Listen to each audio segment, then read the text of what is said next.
labadii cisho ee ugu dambeysay waxay magaalada Muqdisho martigelinaysay shirweynaha horumarinta adeega macaamiisha oo sanadkiisii saddexaad uu qabanayo xarunta tababarka la talinta iyo wacyigelinta ee Kobac iyadoona shirkaasi lagu lafaguray waxyaabaha horumarka u ah daryeelka macaamiisha taa oo ay ka soo qayb galeen misana ay qayb ka ahaayeen taabigiliyaasha shirka qaar ka mid ah xarumaha kala duwan sida bangiyada xarumaha caafimaad shirkadaha iyo dugsiyada gobolka Banaadir qaar ka mid ah golaha abwaanada Soomaaliyeed oo qayb ka ahaa madasha shirweynaha ayaa halkaasi waxay ku soo bandhigeen kaalin suugaaneed oo ka turjumaysa qiimaha uu leeyahay macaamilka iyo xiriirka u dhaxeeya midka ganacsanayo iyo kan laga ganacsanayo wax iibsadaha markuu ku yimaado macaamilkaagu waa muhiim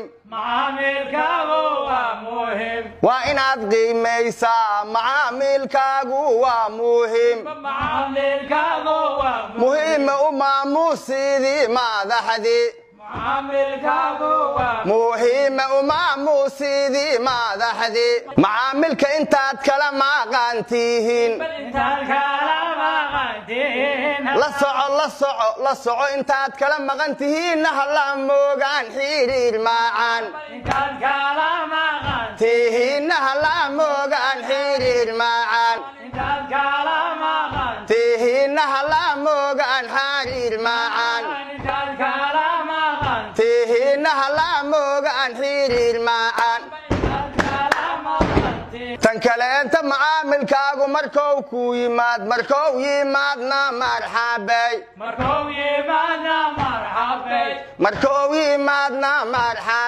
qaybaha taleefanaadka xiriirkoodana ha ku dheegaysaan haatufke macaamilka ula hadal si habsama tufkeeya ula hadal sidoo kale kooxda Hiddo ayaa iyana qayb ka ahaa madasha shirweynaha waxa ayna qudhooda halkaasi ku soo bandhigeen kaalin suugaaneed oo ka hadlaysa qancinta macaamiisha iyo sida loo soo jiidan karo macaamilkaaga iyo qaar ka mid ah habdhaqanka macaamilka midkii ganacsanayo qorar meel la suray iyo miisas iyo kuraas iyo xafiis midab iyo qurux badan lagu wada mariimo mukeefyana la geliyo maaha ganacsi qololaad muraayado ku xiratee ومعاملكاغودا قنعيسي متاغرو معاملكا تحقلسي سودوين مغلنسي فرحض موقتناسي ويرو مانك قلاسي شرك هذا المعانسي قيمهنا معقولسي مرحبين كالفرنسي مو قلبي لي حبونسي ما انت روحك ويمد بري يوم مغناني هول قبض بالكاليسي ما انت روحك ويمد بري يوم مغناني هول قبض بالكاليسي بروفيسور بافو oo kamid ah aqoon-yahanadii lagu casuumay madasha shirweynaha iyo qaar kamid ah taabigiliyaasha shirkadaha ayaa shirkadda bixisa adeega bulshada ee Rikaab waxay su'aalo halkaasi ku weydiiyeen intii uu socday shirka waxaana su'aalaha ay ku saabsanaayeen qaabka shirkadda Rikaab ee ugu shaqeyso bulshada Soomaaliyeed iyo waxyaabaha ay kala kulanto u adeegidooda ku talagashan tababarina siisan dadka fursad siinaysa magaalo kasta dad yaqaan loo diraa ayagana tababarkaas in la siiyo ma ku talagashay injineerka waxaan rabaa inaan weydiiyo su'aal ah habeenada kamida ayaan project yar waxaan ku yeelanay hotel magaalada kamida adii xilli 4 saac baaraas uu dhamaaday waxaan soo mabgareynay soo raadinay shirkadda Rikaab asxaab kamida marka waxay rabtay degmada Kaaraan xilligaasna waxaa jiray project soo baxay oo ahaa ciyaal weero waxaan soo baxay kii noogu dhawaay wana weydiin tarabtiin waxaan dhahnay kaaraanta ka rabtaan u dhahay waa yarka uu sii tilmaamay xarimihii timeeliraha u dhahay maasgil ma kala u dhahay assalaamu calaykum marka shirkadda ma leedahay meelaha riskiga ah nidaam ama project xataa ay ku geli karto waxaa ku imaanaa dukaanka international qaali ah markaas dukaanka markaas cid dukaan kale torcale xaafid torcale meesha dukaanka oo cali iyo caana ahayd marka waxaan idinku dhiirigelinaa marka tabeelayaal laftigiina inaad inta badan samaysatiin si adinka laftiina shaqadiina ay u fududayso maamulka suuqgeynta shirkadda Rikaab Cali Ismaaciil ayaa ka warceliyay dhammaan su'aalihii ay soo weydiiyeen mas'uuliyiintii munaasabadii lagu casuumay waa sax waa dhacdaa xaliimahaytee u kaleeto waxaan ognahay 2 sano ka hor ama sanad ka hor aan dhahay sanad bari ka hor darawal rakaab ah yaa la dalbaday halkan waa la qaaday xaliimahaytii dad geeyey dadkii markuu geeyey meesha lagu sugaayay 2 xabba lagu dhuftay hal xabbo kamid halkaas inta lagu dhuftay ee halkaas ka baxday midda kale inta ilaahay waa muti midda ku dhacay dhiig badan oo iska dhacay ninkii waa miir dawalmay mobilkii iyo gaariga laga watay waxa soo wacay shirkadii ku soo noqday dad deegaanka ah waa qaadeen ninkii nin odayaa soo qaaday isbitaalkiisina uu geeyay wuxuu nin darawal meesha saas u dhaa meesha la geeyay isbitaalkiisina lagu soo tabibay waa la soo qaaday digferal keen xogaa maadaama meeshii yani jabtay shirkadda gaari ma leh annaga service bisaan bixnaa darawadii marka waxay ku sheegay waxay leeyahay xaliimahayte hayay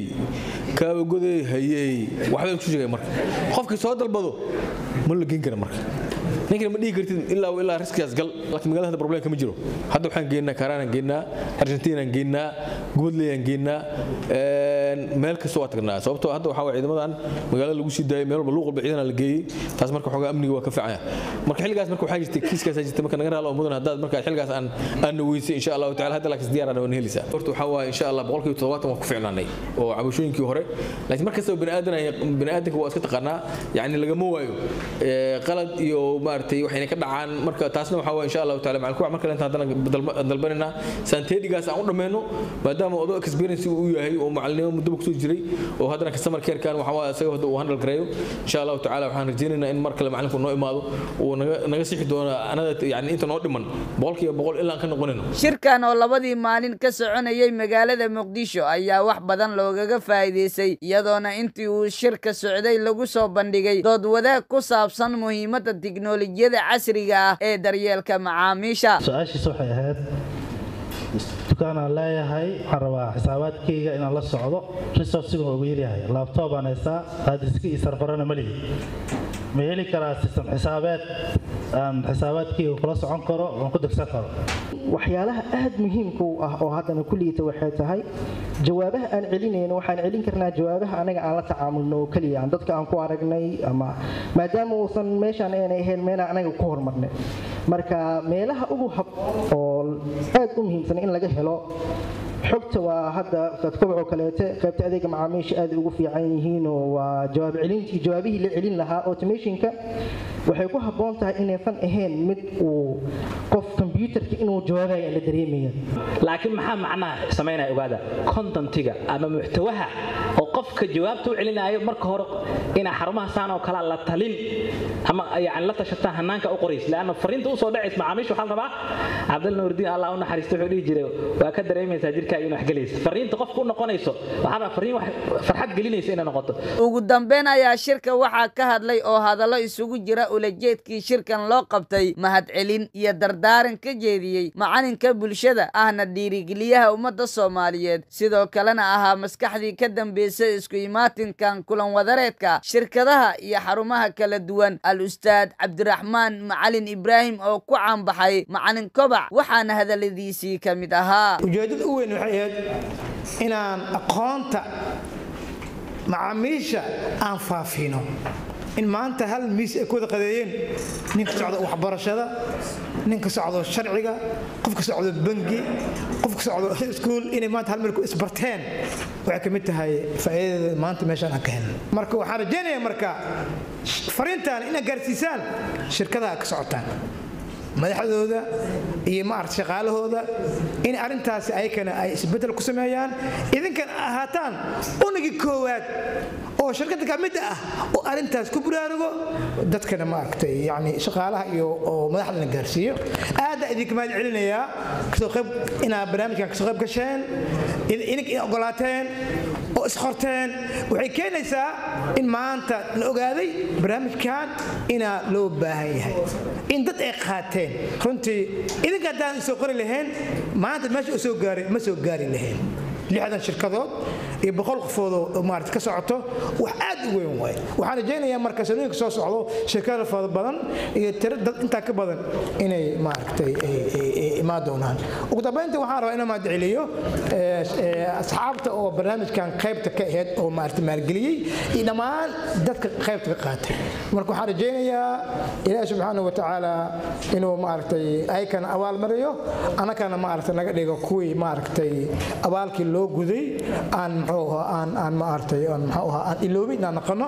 waa maasantihiin gabagabadii shirka iyo xiritaankiisii ayaa waxaa halkaasi shahaadooyin sharafeed lagu guddoonsiiyey milkiilayaashii ka socday shirkadaha bangiyada iyo xarumaha caafimaad ee taabigelinayay shirkii labadii cisho ka soconayay magaalada Muqdisho abshir macalin juusta abshir miinimo xarunta tababarka la talinta iyo wacyigelinta kobac Muqdisho